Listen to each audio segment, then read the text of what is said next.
इस बैलून का वॉल्यूम ज़्यादा करने का एक तरीका ये है कि मैं इसमें मौजूद गैस की मिकदार ज़्यादा कर दूं।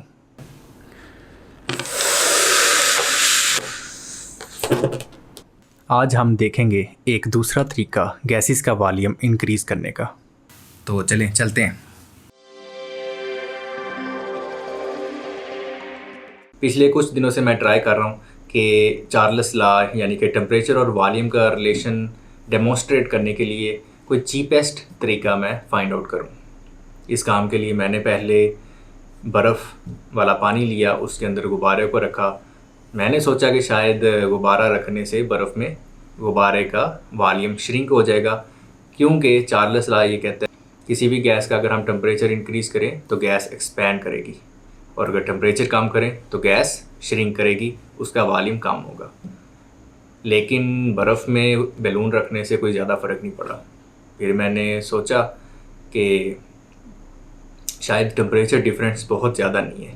तो टेम्परेचर डिफरेंस बहुत ज़्यादा करने के लिए मैंने क्या किया, एक फ्लास्क ली, उसमें पानी भरा और उसके ऊपर बैलून फिट कर दिया। पानी को गर्म किया तो बैलून का वॉल्यूम इंक्रीज़ होना शुरू हो गया। लेकिन ये भी चार्ल्स लॉ की डेमोन्स्ट्रेशन नहीं थी। क्यों? क्योंकि इसके अंदर जो गैस का मास चेंज हो रहा है। तो अब मैं एक और तरीका अप्लाई कर रहा हूँ, जिस तरीके से हो सकता है कि चीपेस्ट वे में हम चार्ल्स लॉ को डेमोन्स्ट्रेट करें। तो देखते हैं कि हमारा एक्सपेरिमेंट ये कामयाब होता है या नहीं होता। तो ये मेरे पास फ्लास्क है, इसे मैंने अच्छे से वॉश किया है। इसके अंदर ये वाटर अभी मौजूद है, ड्रॉप्स मौजूद हैं। तो हम ये करते हैं कि इसको पहले हल्का हल्का हीट करते हैं, ताकि इसमें से जितना भी पानी इसके अंदर मौजूद है वो सारा एवेपोरेट हो जाए।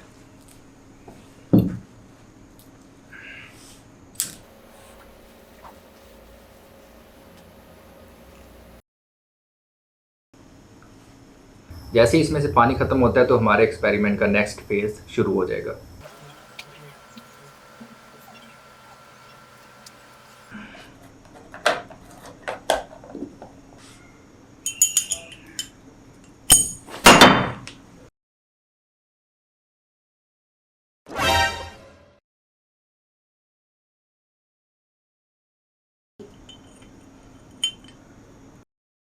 तकरीबन पानी इसमें से मुकम्मल तौर पे ख़त्म हो चुका है। इसमें मुझे अभी कोई भी वाटर ड्रॉप नज़र नहीं आ रहा। तो अब इसके ऊपर बैलून फिट करते हैं और फिर इसे हीट अप करते हैं। अब हम ज़रा वेट करते हैं ताकि ये रूम टेम्परेचर पे वापस चली जाए। इसके ऊपर ये कॉर्क फिट करूँगा ताकि ये एयर टाइट हो, और दूसरा इसे ये होगा कि जो बैलून होगा वो डायरेक्ट हीटेड फ्लास्क से टच नहीं होगा। बेसिकली कॉर्क लगाने का मकसद यही है। बैलून हम इसके ऊपर फिट करेंगे और ये यहाँ से फिट आ जाएगा इसके ऊपर, फ्लास्क के ऊपर।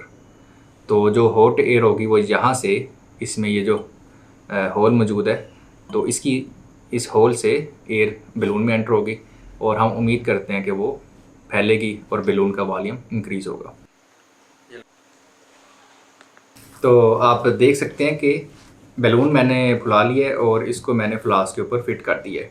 यहाँ पे अगर गौर करें तो बैलून की जो बाउंड्री है और जो फ्लास्क है उसमें काफ़ी सारा गैप मौजूद है। तो होप सो हमारा सेटअप काम कर जाए, नहीं तो हमें कोई और जुगाड़ लगाना पड़ेगा।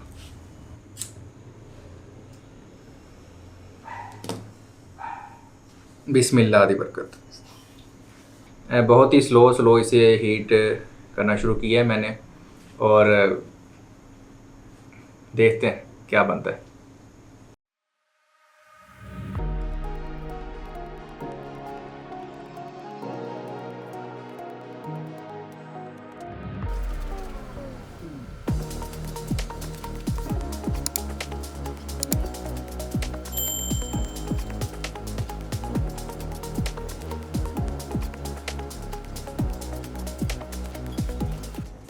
इसमें जो ये मूवमेंट नज़र आ रही है आपको, ये भी एयर फ्लो की वजह से है। इसमें मौजूद जो हवा है वो हीट अप होकर ऊपर जा रही है, ठीक है, मूव हो रही है, ऐसे सर्कुलेट हो रही है इसके अंदर। तो उस वजह से ये बैलून इसमें वाइब्रेशन हो रही है।